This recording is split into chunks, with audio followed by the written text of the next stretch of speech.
جب ہادی نے فون کے دوسری طرف سے شہزام کی بات سنی تو ایسا لگا جیسے اس کے دماغ میں کوئی بم پھٹ گیا ہو۔ کافی دیر بعد وہ ہکلاتے ہوئے بولا، شہزام سر، آپ کو یہ کیسے پتہ چلا؟ شہزام جو تکلیف اور غم میں مبتلا تھا خاموش ہو گیا۔ اس نے ابھی کیا سنا؟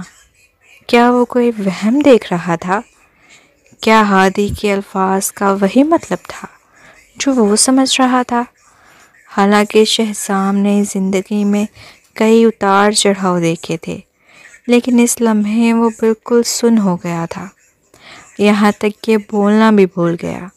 لیکن وہ نہیں جانتا تھا کہ اس کی خاموشی ہادی کو اور زیادہ گھبراہٹ میں مبتلا کر رہی تھی۔ شہزام سر، مجھے معاف کر دیں، میرا ایسے کرنے کا کوئی ارادہ نہیں تھا، ہادی پریشانی میں بولا۔ تو مہرام میرا بیٹا ہے۔ شہزام کا دماغ تیزی سے گھوما اور اس نے جیسے ایک بم پھینک دیا۔ جب ہادی نے یہ سنا کہ شہزام سوری کو مہرام کے بارے میں بھی پتہ چل گیا ہے تو وہ مزید پریشان ہو گیا۔ وہ صرف معذرت کر سکتا تھا، شہزام سر، مجھے معاف کر دیں، آپ اس بارے میں مس صبرین سے بات کریں، یہ آپ دونوں کا معاملہ ہے۔ میں نے مس صبرین سے وعدہ کیا تھا کہ میں کسی کو کچھ نہیں بتاؤں گا۔ ہادی کے لہجے سے شہزام کو 80% یقین ہو گیا تھا۔ وہ ہادی کو اچھی طرح جانتا تھا۔ اگر یہ سچ نہ ہوتا تو ہادی فوراً انکار کر دیتا۔ لگتا تھا کہ پری اسکول میں نظر آنے والا وہ بچہ جو صبرین جیسا دکھتا تھا، زیادہ دیر ممکنہ طور پر اس کا بیٹا تھا۔ ابھی کچھ دیر پہلے وہ سمجھ رہا تھا کہ وہ بچہ ولید اور صبرین کا ہے۔ یہ خیال آتے ہی وہ راستے بھر بکھر سا گیا۔ وہ اتنی اذیت میں تھا کہ گاڑی کسی چیز سے ٹکرا کر مرنے کا دل کر رہا تھا۔ اسے توقع نہیں تھی کہ صبرین اس سے جھوٹ بولے گی۔ اسے یاد آیا کہ صبرین جڑواں بچوں کی ماں بننے والی تھی، تو دوسرا بچہ کہاں ہے؟ ایک دم شہزام کے دماغ میں سوزی کا خیال آیا۔ پہلے تو وہ سمجھتا تھا کہ محفین صبرین سے اس لیے زیادہ جڑی ہوئی ہے کیونکہ اس نے اپنی ماں کھو دی تھی اور صبرین اس کا خاص خیال رکھتی تھی، لیکن صبرین کا رویہ، وہ محفین کے ساتھ کچھ زیادہ ہی مہربان تھی۔ اگر پہلے کی بات ہوتی تو شہزام کبھی شک نہ کرتا، کیونکہ وہ سمجھتا تھا کہ جڑواں بچے مر چکے ہیں۔ لیکن اب جب وہ یاد کر رہا تھا تو دونوں بچے ایک ہی پری اسکول میں تھے اور ان کی آپس میں اچھی دوستی تھی۔ اس کے علاوہ ریحام نے صبرین کی جعلی موت میں مدد کی تھی۔ شاید ریحام کو شروع سے ہی معلوم تھا کہ صبرین کے بچے زندہ ہیں۔ تو کیا محفین دراصل شہزام کی بیٹی تھی؟ یہ خیال آتے ہی شہزام کو لگا جیسے اس کا دماغ پھٹ جائے گا۔ وہ اتنا بے قابو ہو گیا کہ اس کا پورا جسم کانپنے لگا۔ ہادی، تمہارا اصل مالک کون ہے؟ شہزام نے دانت پیستے ہوئے سرد لہجے میں وارننگ دی۔ مجھے سچ بتاؤ، کیا محفین میری بیٹی اور ریحام کی نہیں؟ ہادی جواب دینے کے قابل نہ رہا۔ در حقیقت وہ اس اچانک تبدیلی سے دکھی اور دباؤ میں تھا کہ شہزام سوری کی وہ ذہانت جو پچھلے 3 سالوں سے غائب تھی ایک دم جاگ اٹھی تھی۔ شہزام نے تنزیہ مسکراہٹ دی۔ چاہے تم کچھ بھی کہو، کیا میں خود ڈی این اے ٹیسٹ نہیں کروا سکتا؟ ہادی کا سر درد سے بھر گیا۔ وہ جانتا تھا کہ ایک بار ڈی این اے ٹیسٹ ہو گیا تو وہ شہزام سے کچھ بھی نہیں چھپا سکے گا، لہٰذا اس کے پاس اعتراف کرنے کے سوا کوئی چارہ نہیں رہا۔ شہزام سر، مس صبرین نے واقعی ان بچوں کو جنم دیا تھا، لیکن ان کا آپ سے کوئی تعلق نہیں۔ آپ نے باپ ہونے کا فرض کبھی نہیں نبھایا۔ جب سے ہادی نے شہزام کے لیے کام شروع کیا تھا، یہ پہلا موقع تھا کہ اس نے شہزام کی کھل کر مخالفت کی، لیکن شہزام نے اس کا بالکل بھی برا نہیں منایا، بلکہ اس کی آنکھیں جذبات سے سرخ ہو گئیں۔ وہ شہزام سوری واقعی ایک باپ تھا، اور وہ بھی جڑواں بچوں کا۔ خدا جانتا تھا کہ شہزام کو کتنی جلن ہوئی تھی جب اس نے پہلی بار سنا کہ مہفین ریحام کی بیٹی ہے، لیکن اسے توقع نہیں تھی کہ مہفین دراصل اس کی اپنی بیٹی ہوگی۔ تعجب نہیں کہ وہ، جو شروع میں بچوں کو پسند نہیں کرتا تھا، ہمیشہ مہفین کو بے حد پیارا سمجھتا تھا۔ ہادی، مجھے سچ بتاؤ، میں حقیقت جاننا چاہتا ہوں، شہزام نے پرجوش انداز میں کہا۔ ہادی حیران رہ گیا۔ اگر آپ کو ابھی تک پوری حقیقت معلوم نہیں ہوئی تو آپ نے یہ کیسے جان لیا کہ دونوں بچے زندہ ہیں؟ یہ جاننے کی تمہیں ضرورت نہیں۔ شہزام کی کپکپاتی آواز میں بے صبری تھی۔ ہادی، میں تم سے درخواست کر رہا ہوں۔ یہ پہلا موقع تھا کہ وہ جو ہمیشہ دوسروں پر حاوی رہتا تھا، ہادی سے اس قدر خلوص کے ساتھ التجا کر رہا تھا۔ یہ دیکھ کر ہادی کو زبردست جھٹکا لگا۔ سر، ایسی باتیں مت کہیں۔ در حقیقت مس کیریج ہونے کا ڈرامہ کرنے کی تجویز خود مس صبرین کی تھی، کیونکہ اس وقت آپ بضد تھے کہ بچے پیدا ہوتے ہی میرا کو دے دیے جائیں تاکہ وہ ان کی پرورش کرے۔ اس وقت مجھے ذرا بھی یقین نہیں آیا تھا کہ میرا ان بچوں کا اچھا خیال رکھے گی۔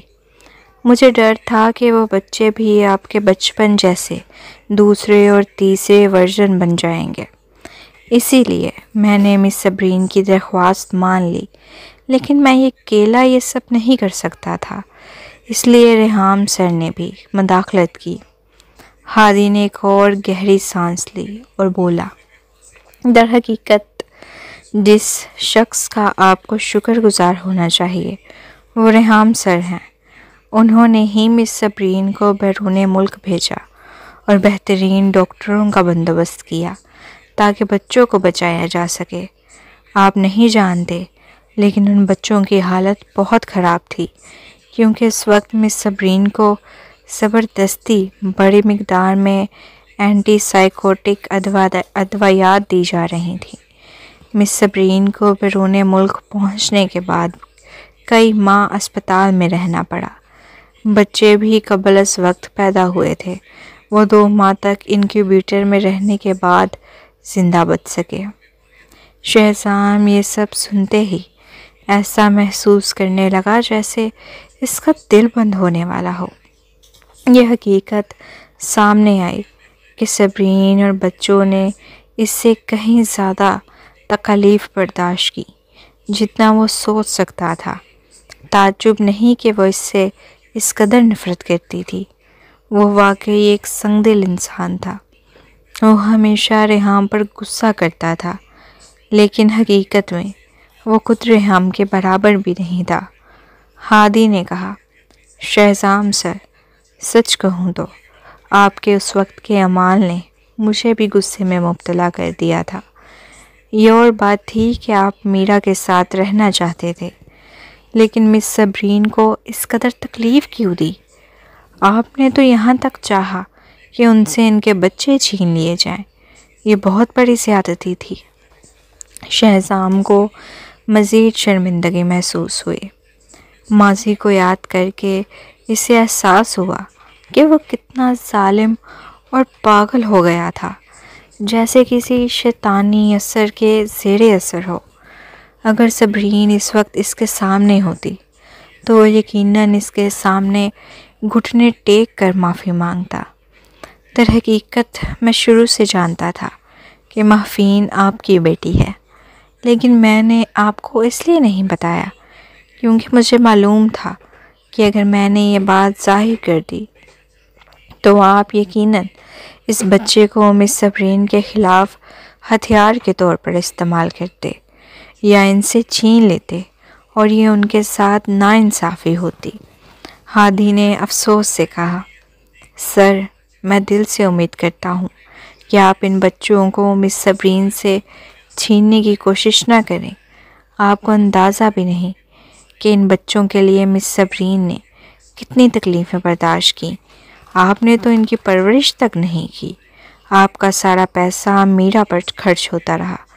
جب سے مس صبرین حاملہ ہوئی آپ نے ان کے لیے کچھ نہیں کیا، بجائے اس کے کہ آپ انہیں مسلسل اذیت میں ڈالتے رہے، جس کی وجہ سے ان کا حمل خطرے میں پڑا۔ سر، میں جانتا ہوں کہ میں حد سے بڑھ رہا ہوں، لیکن یہ وہ باتیں ہیں جو میں پچھلے 3 سال سے آپ کو کہنا چاہتا تھا۔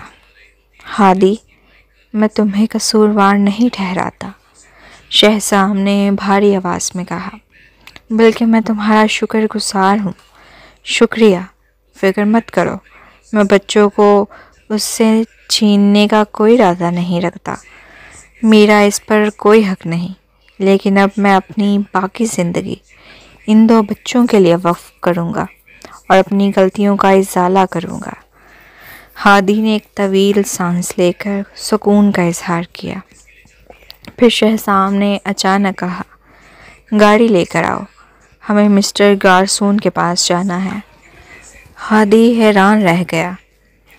مجھے لگا تھا کہ آپ کے جانے کا موڈ نہیں ہوگا۔ واقعی میرا جانے کا موڈ نہیں ہے، لیکن اب میں جانتا ہوں کہ مجھ پر مزید ذمہ داریاں ہیں۔ شہزام کے ہونٹوں پر ہلکی سی مسکراہٹ ابھری۔ میرے 2 بچے ہیں، مجھے ان کے لیے محنت کرنی ہوگی۔ اس نے پری اسکول کی عمارت کی طرف دیکھا۔ جب وہ یہاں آیا تھا تو اسے لگا جیسے اس کی دنیا ختم ہو گئی ہے، لیکن جب وہ جا رہا تھا تو اسے پہلی بار اپنے مستقبل میں امید کی کرن نظر آئی۔ ہادی، جو شہزام کو لینے جا رہا تھا، راستے میں غور کرنے لگا اور آخر کار صبرین کو کال کرنے کا فیصلہ کیا۔ تاہم صبرین نے فون نہیں اٹھایا، شاید وہ کسی میٹنگ میں مصروف تھی۔ اس کے بعد ہادی نے شہزام کو فوراً چونا انٹرنیشنل ہوٹل پہنچایا، جہاں گارسون کارپوریشن کے چیئرمین ٹھہرے ہوئے تھے۔ ہادی نے پہلے ہی ان کے اسسٹنٹ سے رابطہ کر لیا تھا۔ جیسے ہی وہ ہوٹل میں داخل ہوئے، شہزام نے کیہان اور اس کے اسسٹنٹ کو اندر سے نکلتے دیکھا۔ کیہان کے چہرے پر ناگواری کے تاثرات تھے، لیکن شہزام کو دیکھ کر وہ طنزیہ ہنسا۔ تم بھی گارسون کارپوریشن کے چیئرمین سے ملنے آئے ہو کیا؟ کیہان نے شہزام کو سر سے پاؤں تک گھورتے ہوئے حقارت سے کہا، ایک ناکام شخص کو بھی ہمت ہو گئی ہے کہ وہ یہاں آ کر اپنی عزت خراب کرے۔ کبھی آئینہ دیکھ کر اپنی حیثیت کا اندازہ لگایا ہے؟ ہادی غصے میں آگے بڑھا، لیکن شہزام نے اسے روک دیا۔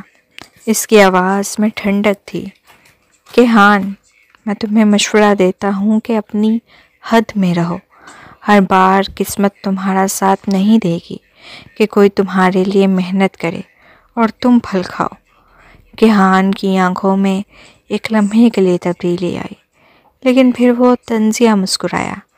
شہزام، پچھلی بار تم صرف قسمت سے بچ گئے تھے، ایک دن میں خود تمہیں ختم کر دوں گا۔ شہزام نے اس کی بات کا کوئی جواب نہیں دیا۔ وہ بس اسے ایسے دیکھتا رہا جیسے کوئی شہزادہ فقیر پر نظر ڈالے۔ کیہان، بہت جلد میں ہمارے درمیان تمام حساب برابر کر دوں گا۔ ہاں، بڑے خواب دیکھ رہے ہو۔ تمہیں لگتا ہے کہ گارسون کارپوریشن کے ساتھ کر کے سوری کارپوریشن دوبارہ کھڑی ہو جائے گی؟ خواب دیکھتے رہو۔ میں تمہیں بتا دوں، گارسون کارپوریشن کے چیئرمین تم سے ملنے والے نہیں، اس لیے اوپر جا کر انہیں پریشان کرنے کی بھی ضرورت نہیں۔ یہ کہہ کر کیہان نے لوبی کے مینیجر کو اشارہ کیا۔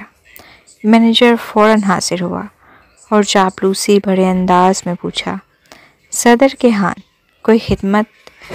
یہ شخص صدارتی سویٹ میں جا کر ہمارے وی آئی پی کو پریشان کرنا چاہتا ہے، اس پر نظر رکھو اور اسے اوپر نہ جانے دینا، کیہان نے مسکراتے ہوئے کہا۔ ہادی غصے سے بولا، ہم نے پہلے سے ملاقات کا وقت طے کر رکھا ہے۔ ملاقات؟ تم جیسے لوگ؟ کیہان نے مذاق اڑایا۔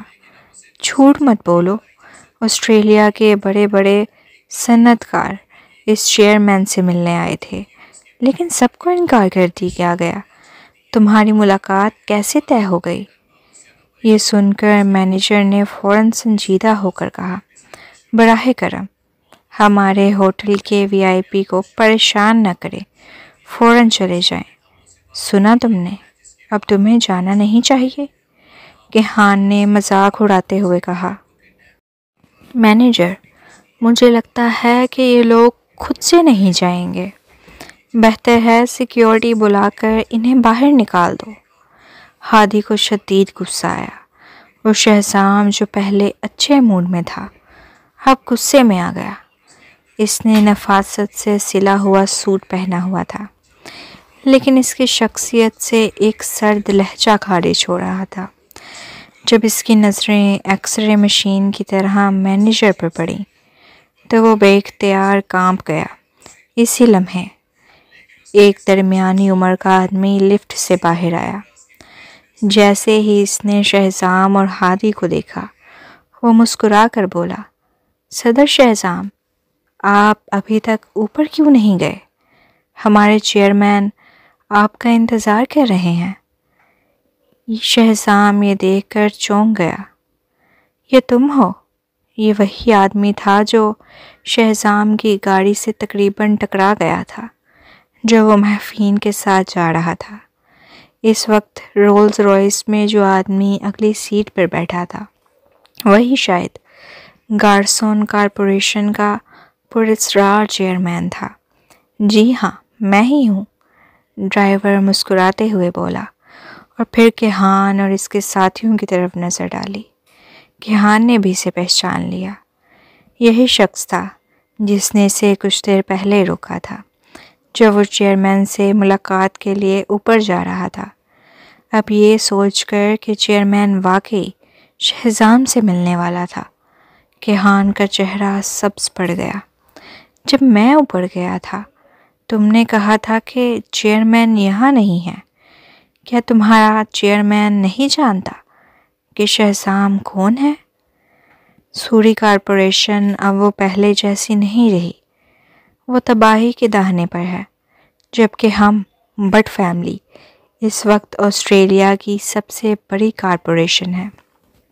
ڈرائیور نے اسے ایک نظر دیکھا اور ہلکی مسکراہٹ کے ساتھ کہا، صدر بٹ، آپ کتنی بار یہاں آ چکے ہیں اور ہر بار ہمارے چیئرمین نے آپ سے ملنے سے انکار کر دیا۔ آپ کو اب سمجھ جانا چاہیے کہ چیئرمین یہاں نہیں ہے، کہنا محض ایک بہانہ تھا تاکہ آپ کی عزت رہ جائے۔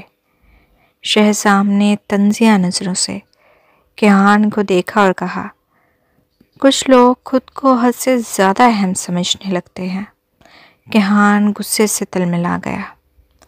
ٹھیک ہے، اپنے چیئرمین سے کہہ دو کہ انہیں مستقبل میں اس فیصلے پر پچھتانا نہ پڑے۔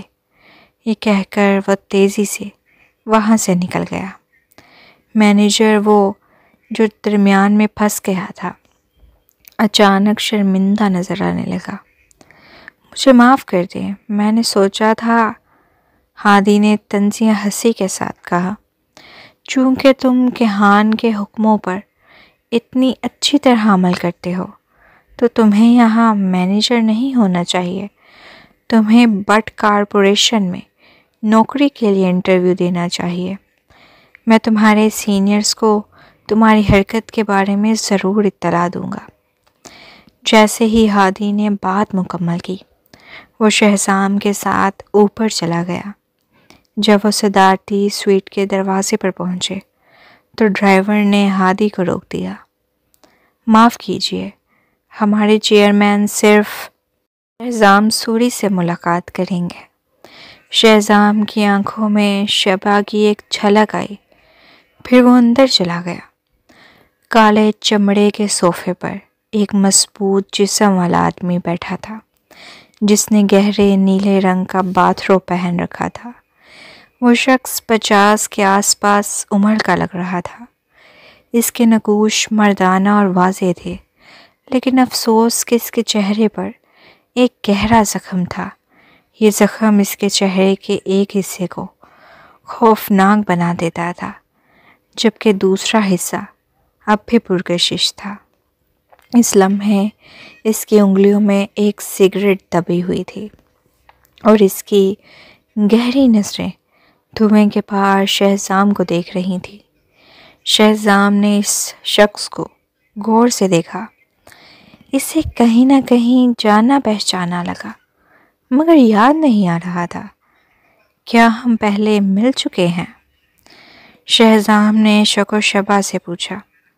وہ شخص ہلکا سا مسکرایا، سگریٹ ایش ٹرے میں مسل دیا اور اپنی بھاری آواز میں بولا، ہاں، ہم ملے تھے۔ میرا نام بہرام خان زادہ ہے۔ کیا تمہیں یاد ہے؟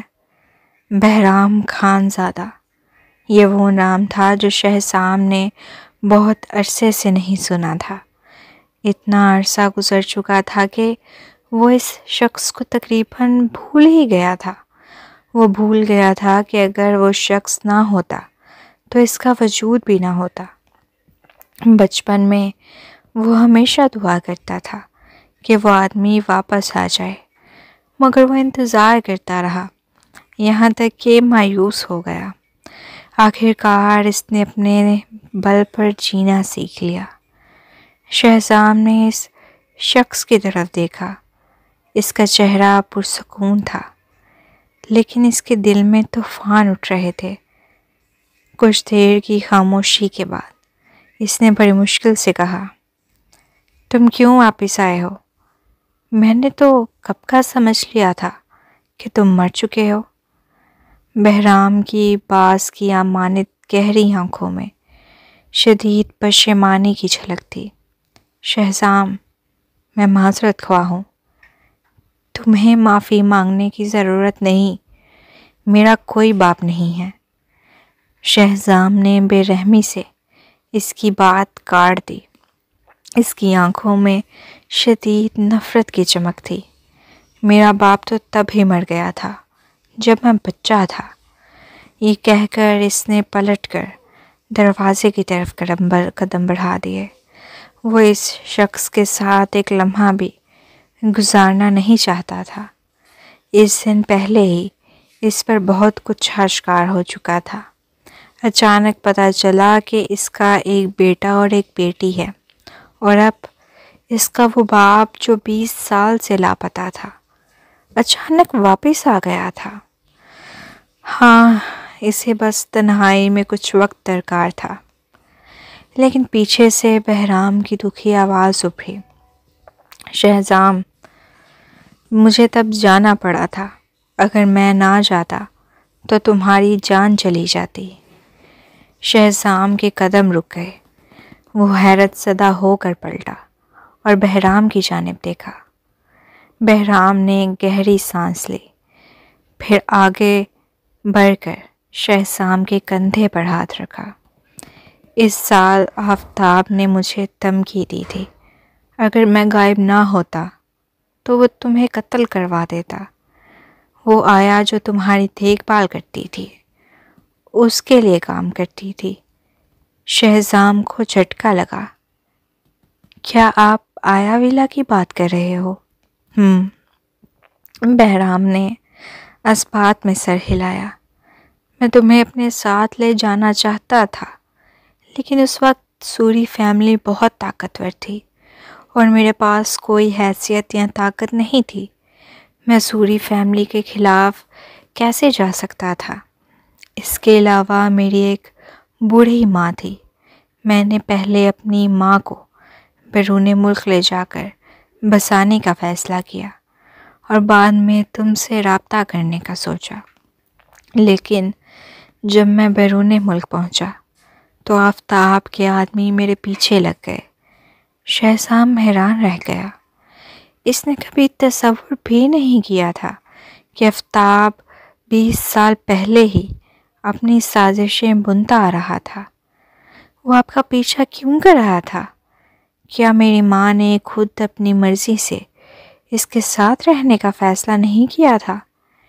کیونکہ میں نے اس کے منصوبے بگاڑ دیے تھے، بہرام نے پیچیدہ لہجے میں کہا۔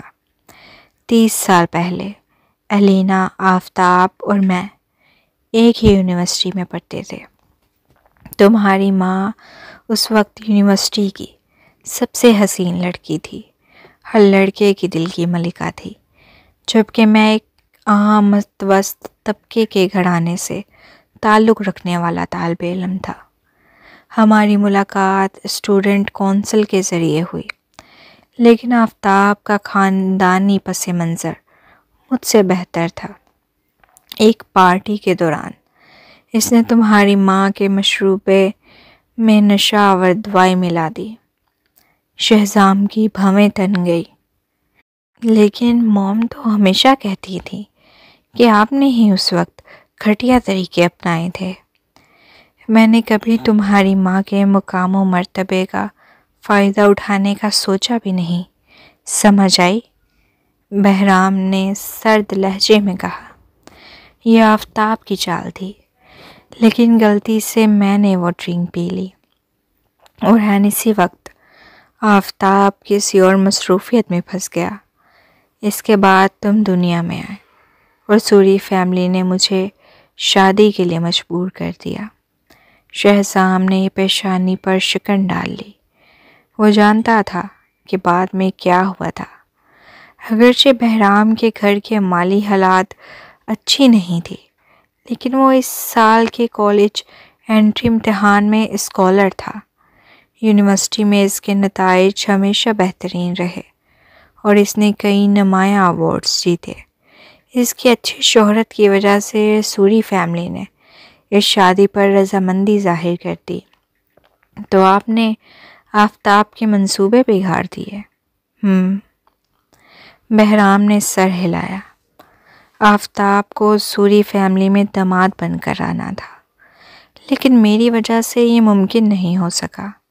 وہ اس وقت علینا سے واقعی محبت کرتا تھا، اس لیے مجھ سے شدید نفرت کرنے لگا، اور اگرچہ ہماری شادی کے بعد میرے اور علینا کے درمیان کچھ جھگڑے ہوئے، لیکن اگر آفتاب بار بار بیچ میں نہ آتا تو شاید ہماری طلاق نہ ہوتی۔ لیکن میں سب سے زیادہ یہ برداشت نہیں کر سکا کہ ہماری علیحدگی کے فوراً بعد علینا آفتاب کے بچے کی ماں بن گئی۔ جب آپ بیرون ملک گئے تو کیا ہوا تھا؟ شہزام نے مزید پوچھا۔ بہرام کی آنکھوں میں شدید نفرت کی چمک ابھری۔ یہ زخم میں نے تبھی پایا، آدھا چہرہ تقریباً تباہ ہو چکا تھا، لیکن سب سے زیادہ جس چیز نے مجھے توڑا وہ یہ تھی کہ تمہاری دادی نے اپنی جان دے کر مجھے بچایا۔ آخر میں وہ مر گئی۔ یہ کہہ کر بہرام نے اپنا سر جھکا لیا، ایک سگریٹ جلایا اور گہرا کش لیا۔ شہزام نے بے یقینی سے مٹھیاں بھینچ لیں۔ وہ اپنی دادی کی صورت بھی یاد نہیں کر پا رہا تھا، کیونکہ زیادہ تر وقت وہ سوری فیملی میں رہا تھا۔ اس کی واحد یادداشت یہ تھی کہ وہ ایک محبت کرنے والی دادی تھی۔ یہ جان کر اسے جھٹکا لگا کہ آفتاب ہی ان کی موت کا ذمہ دار تھا۔ اس کا مطلب تھا کہ بٹ فیملی کے ساتھ اس کی دشمنی برسوں پہلے سے چلی آ رہی تھی۔ بہرام نے بات جاری رکھی۔ اس کے بعد آفتاب کے تعاقب سے بچنے کے لیے میں نے اپنا پاسپورٹ استعمال کرنے کی ہمت بھی نہیں کی۔ میں ہر دن بھکاریوں کی طرح جیتا رہا، گلیوں میں سوتا، لوگوں کے بچے کچے کھانے کھاتا۔ کبھی کبھی میں غیر قانونی کام کرنے پر مجبور ہوتا، لیکن اکثر مجھے اس کی جرت بھی نہیں ملتی تھی۔ میں جو ایک ٹاپ سٹوڈنٹ تھا، ذلت اور تکلیف کی زندگی گزار رہا تھا۔ شہزام نے سختی سے تھوک نکلا۔ وہ ہمیشہ یہی سمجھتا رہا تھا کہ بہرام نے اسے چھوڑ دیا اور بیرون ملک آرام دہ زندگی گزار رہا تھا۔ کیا آفتاب نے واقعی اتنی دور تک جانے کی کوشش کی؟ ہاں، اور سب سے زیادہ قابل نفرت بات یہ تھی کہ آفتاب خود کو بہترین طریقے سے چھپانے میں ماہر تھا۔ تقریباً پورا آسٹریلیا اسے ایک نرم گو اور شریف النفس شخص سمجھتا تھا، اور سب یہی مانتے تھے کہ الینا اور وہ سچی محبت کے رشتے میں بندھے ہوئے ہیں۔ بہرام نے طنزیہ انداز میں ہنسی دی۔ دنیا کی نظر میں وہ کمینہ شخص تھا جس نے تمہاری ماں کو حاصل کرنے کے لیے گھٹیا حربے اپنائے۔ میں لاکھ صفائیاں دیتا رہا، لیکن الینا نے ہمیشہ یہی سمجھا کہ میں اس کے اور آفتاب کے رشتے میں زبردستی درار ڈالنے کی کوشش کر رہا ہوں۔ کسی نے بھی میری بات پر یقین نہیں کیا۔ شہزام کی آنکھوں میں ایک لمحے کے لیے درد جھلکا اور اس کے ہونٹ کانپنے لگے۔ پھر وہ خاموشی سے بہرام کو دیکھتا رہا اور گہری سانس لے کر بولا، ڈیڈ، مجھے معاف کر دے۔ شہزام کے ہونٹ ہلے۔ اب وہ بہرام سے نفرت نہیں کرتا تھا۔ اس نے بچپن میں بہت تکلیفیں سہی تھیں، لیکن بہرام کی زندگی بھی کچھ کم اذیت ناک نہیں تھی۔